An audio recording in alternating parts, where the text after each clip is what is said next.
بالله وكفى السلام عليكم ورحمة الله تعالى وبركاته همين فيل الجولة ديالي يدق ماليال همين فيل كده هذا برنامجك أمور عالمك ورك جرم ولبا كمدها إسرائيل ولبا وعدك مرتي إن يوير خلاص لبنان ميلك مدة يضون بيكسل دون تهجميها هدا حماس هجميها هي سده شيئاً إلى حقوق قال برنامج كسين كاينا قضبط كلنا برنامج كسين كايونا جود بيو ولبا كمدها إلسر دون وبرجع دحى كوين يولبا يهبور يهينا وانا لها كهيجدا إسرائيل إن مركزيتي حالي دوقين كباكستي معهد كعلم باروكا ساينس كأكيالا مجالة مصيف قبل كهما إدالك سوريا برامجك يهسين كجود بيانا هذا أمني قرر قلبت كنا ولبا يوم مركزيتي إسكديار يهانا موجوده القلق السورية أو ونبدي جي آر يو مركزيتي يونت ولما كون سجال بقول لما لبعتي سجال كون بقول خنتون شان سردون كملتيري الروس كلش يجين يكفولي أيام جودها يوروب يوم مركن كا برامجك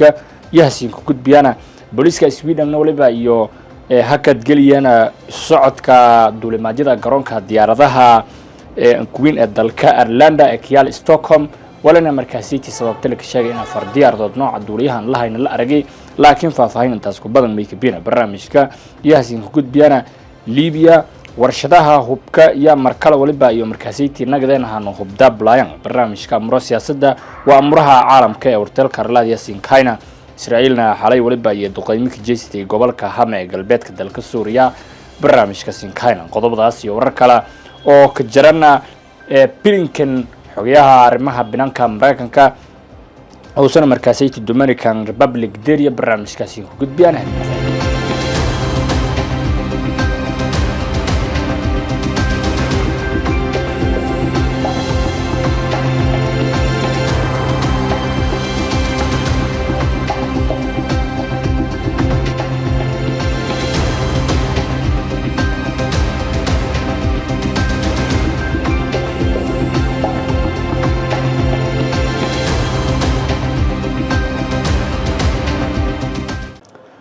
هي برنامجك أمور عالمك ورتلك أرلادي على درجة تاريخ دولي بواسقال كسبتمبر إسرائيل ولبا سورتقال إني مركزيتي فليدا ونويرك فليدا لبنان تطباجد هني إدن والقلداس ولبا لشيء هو القلق قارئين ولا الباكسدو وقاميها أوركا حزب الله حسن نصر الله سدلها كيغري حبن كترسن قدقى أمريكا برلمانكا إسرائيل مركزيتي لكما قرعو نسيم فيتوري ولبا وس مركزيتي تاسيك الداري هذا سردونكا ولبا iyo markaasiti ogdiin meelu surooga nasralla howlgalkan waliba anaga doona kole ka deerow walana ka dhig kore saacad walina dhig kore saacad kasta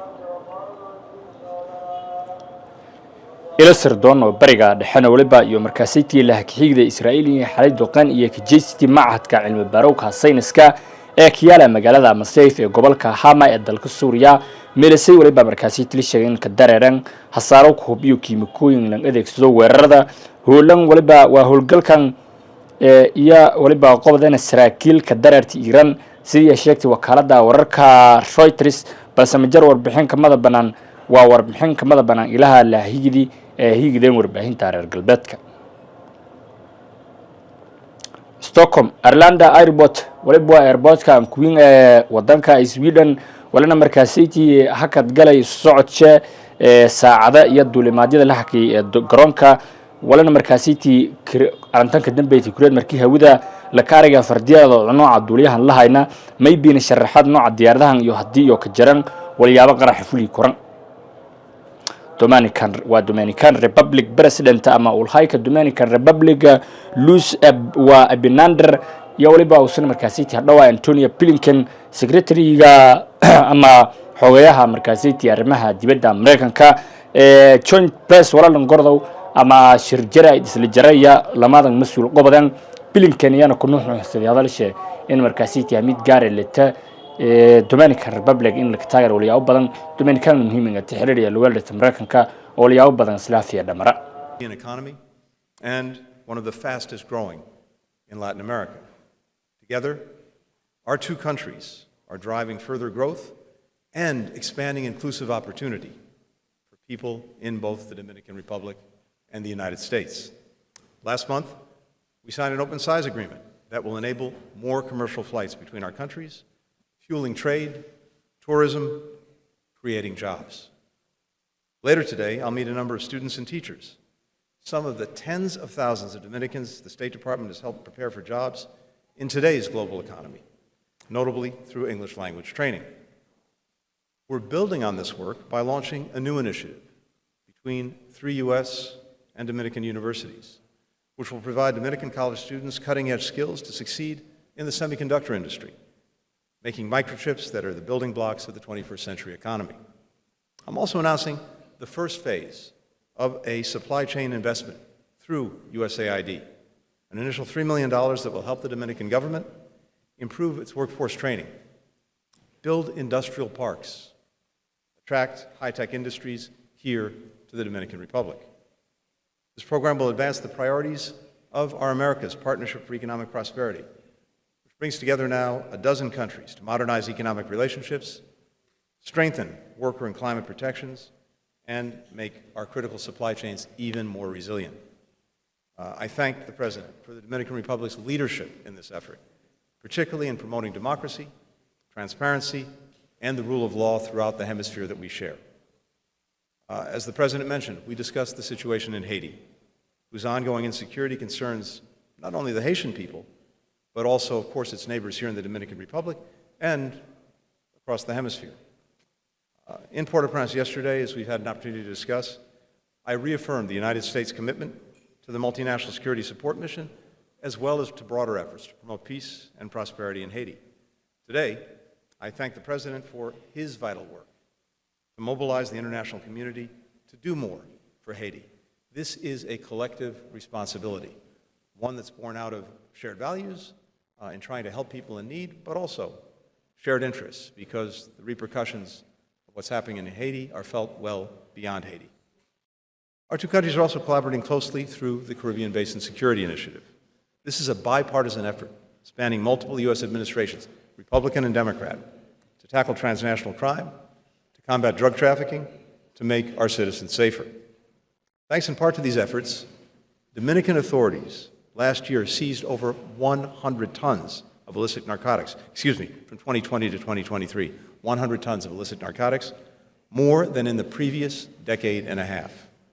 Now, that shows two things. It shows the increasing success that our colleagues are having. It also shows the magnitude of the challenge. We're committed to working on this together to strengthen even more the important efforts we've already made. And here again, I applaud the leadership that the President and the Dominican Republic are showing. Through the PAC 2030 partnership that Vice President Harris launched in 2022, the United States, the Dominican Republic, and members of the Caribbean community are also working to address the urgent challenge of climate change, improving climate-smart agriculture, investing together in green infrastructure, developing the necessary renewable technologies. We're also defending our shared democratic values. President Abinader has shown real leadership in undertaking important reforms, including combating corruption, strengthening an independent judiciary. The United States is committed to working alongside the Dominican Republic and the Dominican people to support these efforts, from training Dominican officials to help fight fraud and abuse, to promoting human rights and worker rights, as I discussed today with some labor leaders with whom I had the opportunity to meet this morning. And we're grateful to the Dominican Republic for hosting the next Summit of the Americas, as the President said, to build an even more competitive, an even more sustainable, an even more democratic region.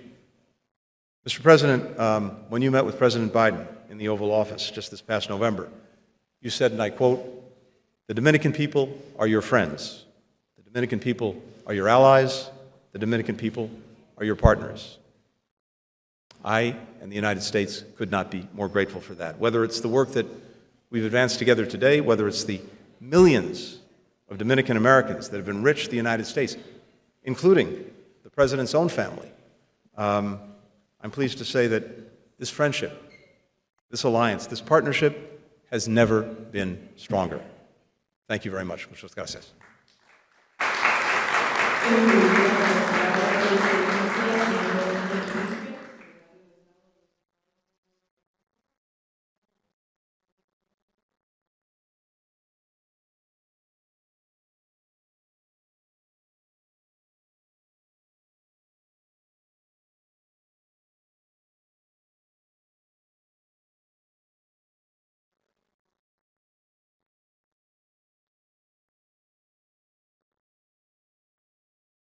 What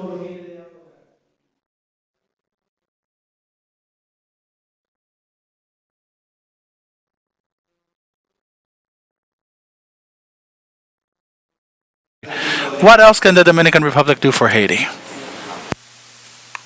Thank you very much. And of course, you're exactly right. This has been a long-standing challenge. Many years, indeed, many decades. And precisely because of that, I don't think anyone can minimize the magnitude of the challenge. But I also think we can't minimize the importance of addressing it and addressing it together because of the impact that it has, first and foremost, on the Haitian people, who deserve better, but also because of the impact that it has throughout our hemisphere, in the Dominican Republic, as you heard from the President, in the United States, and in many other countries. And I think there is a growing collective will to try to effectively do something about it. As I said yesterday in Haiti, I think we've seen real progress over the last few months. Again, without minimizing the magnitude of the challenges that remain. Countries throughout this region came together in Jamaica a few months ago with the United States, with CARICOM, with other interested countries. And together we supported a Haitian-conceived and Haitian-led transition. And what we've seen in the last few months is the standing up now of an interim presidential council, the standing up of an interim government with prime minister and ministers, hopefully the establishment very soon of an electoral council to oversee elections next year, which are so vital to get Haiti back on a democratic course. So that is moving forward. It's challenging, but it is moving forward. At the same time, we have a commitment from countries quite literally around the world to help Haiti find security, to take security back from the gangs, and to put it in the hands of the state and of the Haitian people. And again, just in the space of a few short months now, we have the deployment of the Kenyan contingent, and I again want to thank President Ruto in Kenya for standing up. We now have about 383, I think, as of yesterday, Kenyans working to support the work of the Haitian National Police. We have a number of other countries in the region and beyond, from Jamaica to El Salvador, to Canada, to countries outside of the hemisphere, all of whom are standing up with financial resources, personnel, equipment for this mission. The mandate of the mission needs to be renewed. This is something that we're taking up in New York because it will expire in October.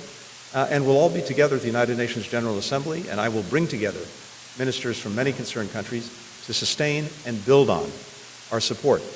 President and I strongly agree that the foundation for progress in Haiti has to be security, that this has to be something that the authorities, the state, and ultimately the Haitian people control, not the gangs. So our first task is getting that done. And as I said yesterday, we've seen some progress. The reopening of the airport, the renewal of flights, the retaking of the main hospital in Port-au-Prince, the beginning of openings of some critical roads, starting to see people come back and go out in their neighborhoods, starting to see people who have greater confidence in sending their kids to school or going out to try to find groceries. It's starting, but it has to be sustained and it has to be built. Finally, I think we also recognize that we all have to do our part in trying to create economic opportunity for the Haitian people because security is the foundation, but people also need to know that they can put food on the table. They can provide for their families at home in Haiti. We have a program that extends over a decade to try to help build Haitian capacity. We have laws on our books that will drive investment in Haiti, particularly in the apparel sector, which is so critical. waayahay guud ahaan weliba aan tax ka afmeerana barnaamijka Arimaha Caalamka ee Warteelka Arlaadi.